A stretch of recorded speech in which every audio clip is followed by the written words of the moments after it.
Hello, fellow Stoic enthusiasts. The toughest battle you'll ever face isn't against the world or anyone else. It's against yourself. The real obstacle isn't out there, it's within your own mind. This challenge goes beyond just dealing with fear or self-doubt. It's about confronting the deep-seated beliefs, habits, and excuses that have been holding you back. It's about tearing down the barriers you've built around your potential and facing the uncomfortable truth that you are your own biggest obstacle. But here's the hard truth. This fight won't be easy. It demands a level of self-awareness and courage that most people shy away from. It means taking a brutally honest look at how you've been sabotaging your own progress and deciding that you're done being your own worst enemy. So, if you're ready to stop making excuses, if you're ready to break the cycle of self-limitation, then it's time to step into the ring. This is the fight that matters most, because when you finally conquer yourself, there's nothing in this world that can hold you back. I encourage you to watch until the end for better understanding. And don't forget to subscribe and turn on notifications. Let's get started. Number 1. Find your why. Let's cut to the chase. If you're struggling to overcome an obstacle, it's probably because you haven't connected with your real reason for doing it. You might have surface-level motivations like wanting to succeed or impress others, but those won't keep you going when things get tough. What you need is a deep emotional driver, a reason so powerful that it pushes you through the hardest moments. This is where you need to find your why. And I'm not talking about some vague, feel-good mantra. I'm talking about digging deep, getting brutally honest with yourself and uncovering the real reason you want to overcome this obstacle. What's at stake for you? What do you stand to gain or lose? How will your life change if you succeed, or if you don't? Your why should hit you in the gut. It should be something that matters so much to you that giving up isn't an option. Maybe it's proving to yourself that you're stronger than your doubts. Maybe it's securing a better future for your family. Maybe it's finally breaking free from whatever's been holding you back for years. When you connect with that why, you tap into a source of energy that goes beyond just willpower. It becomes a force that drives you, even when everything else is telling you to quit. It's the thing that gets you out of bed early, keeps you working late, and pushes you to keep going when the odds are stacked against you. But finding your why isn't always easy. It requires you to be honest about what you truly want and why it matters. It means stripping away the layers of excuses, fear, and superficial goals until you get to the core of what's driving you. Once you find it, hold on to it. Remind yourself of it every time you feel like giving up. Let it fuel your perseverance and commitment. Because when you know your why, you're not just fighting to overcome an obstacle. You're fighting for something that really matters to you. And that makes all the difference. Number 2, employ the 20% rule. Here's the truth, chasing perfection is a losing game.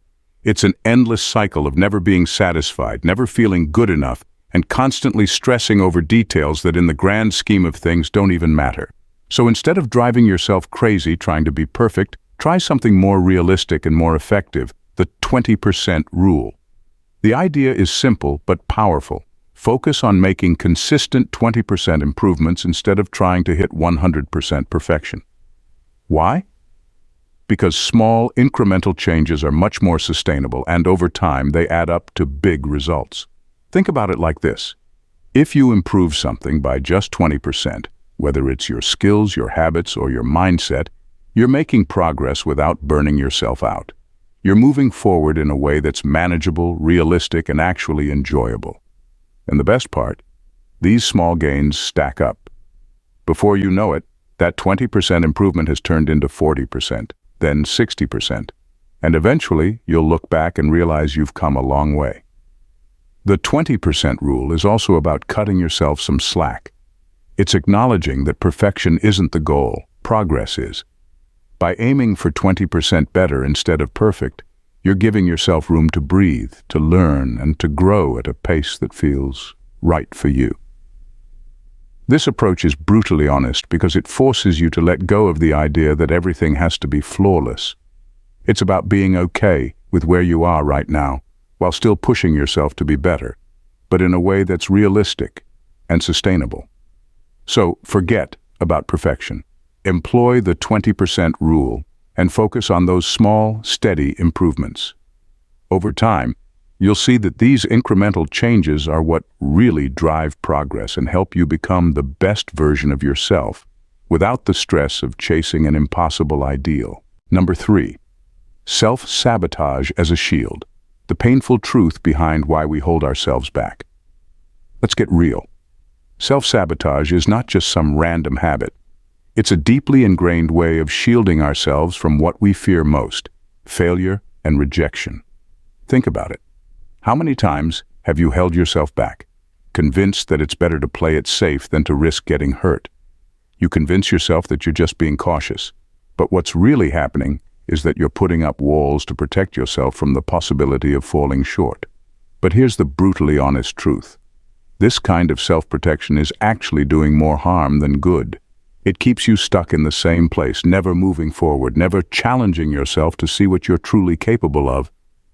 Instead of using self-sabotage as a crutch, what if you flipped the script? What if you saw it as a signal, a way of your mind telling you that something deeper is at play? Self-sabotage can become a powerful teacher if you let it. It's an opportunity to dig into your fears and understand why you're so scared of failing or being rejected. Once you face those fears head-on, you can start to build resilience. You can learn to push through the discomfort and grow stronger in the process. So, the next time you catch yourself holding back or making excuses, don't just brush it off.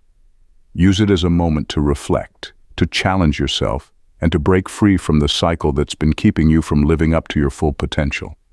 Because in the end, self-sabotage isn't really protecting you, it's holding you hostage. And it's time to set yourself free. Number 4, embrace radical responsibility.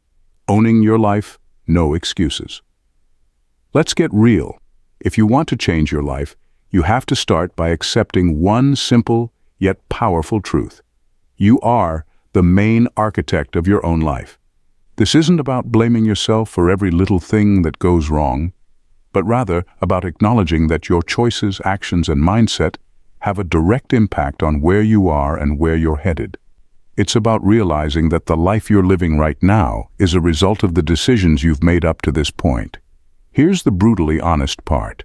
Embracing radical responsibility means no more excuses. You can't point fingers at others, blame circumstances, or wait around for someone else to fix things for you. Sure, life throws curveballs. Some of them are totally out of your control. But how you respond to those challenges, that's all on you. When you accept that you're in the driver's seat, something incredible happens. You stop seeing yourself as a victim of circumstances and start seeing yourself as the one with the power to change the narrative. You realize that if you don't like where your life is headed, you can take the wheel and steer it in a different direction. This kind of responsibility isn't easy. It's uncomfortable to admit that you've played a part in the struggles you face. But it's also incredibly empowering. Because once you own your role in creating your life, you also own the ability to change it. You can rewrite the story, make different choices, and create the outcomes you want. So stop waiting for someone else to save you. Stop hoping that life will magically get better. Embrace radical responsibility and take charge of your future. It's time to own your life, no excuses. After all, if you're the one writing the story, why not make it the best one possible? Number 5, challenge your core beliefs. Take a hard look at the beliefs you've held about yourself for years. Those ideas about who you are, what you're capable of, and where you're headed, they might not be as solid as you think. Sometimes, the biggest roadblocks in your life aren't external at all. They're the outdated or flat-out wrong beliefs you've been clinging to. You might have convinced yourself that you're not smart enough, strong enough, or deserving enough to reach the goals you've set. But have you ever stopped to question where these thoughts come from, or whether they're even true? Often, these beliefs are leftovers from past experiences, things people have told you, or just assumptions you made a long time ago. And yet, you let them run your life. It's time to dismantle those barriers. Ask yourself, why do I believe this?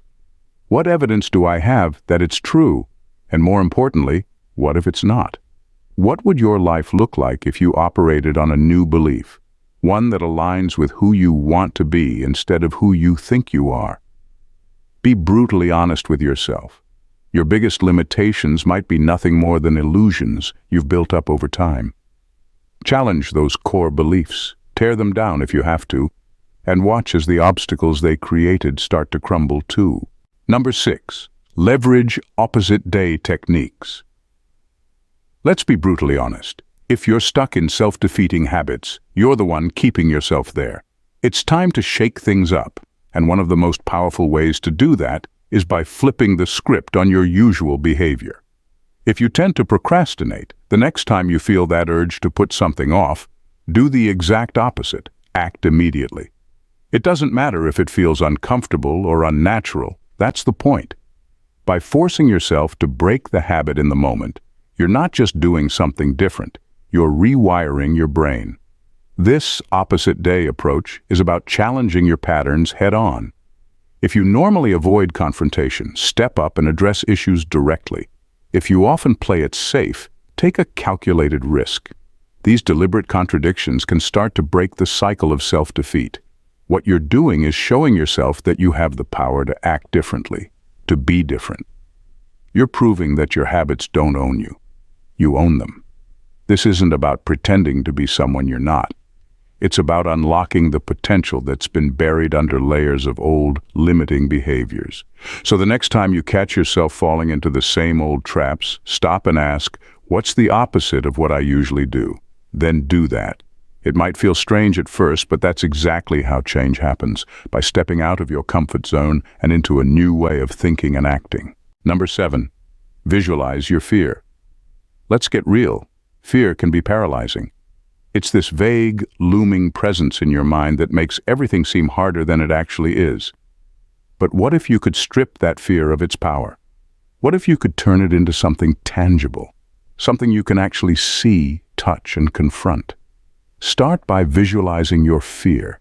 Take that obstacle that's been haunting you, whether it's the fear of failure, rejection, or something else, and turn it into a physical object. Draw it, sculpt it, or even write it down in vivid detail. Give it a shape, a color, a form.